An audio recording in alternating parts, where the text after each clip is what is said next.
Сега ще направя един репортаж за Вероника Димитрова. Включи ли го? Да. Ама ако ще снимаш или снимай само така или наопаки? Ни го Добре, значи, здравейте, как се казвате?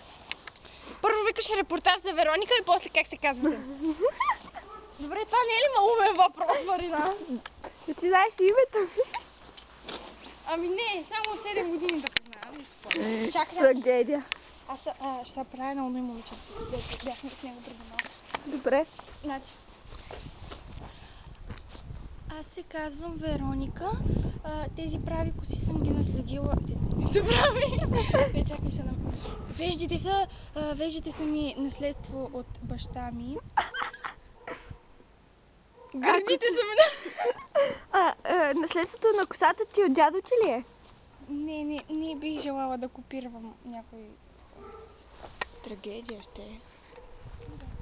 Вижте гюма, в който е живеел това момиченце. Не мога да приближиш по време на видеоклип. Вижте, ще снимам как ходя. Не, тъпо е. Тъпо е. Снимай ме мен. Значи, ще фаним някаква жена. Не ме снимай така. Чакай.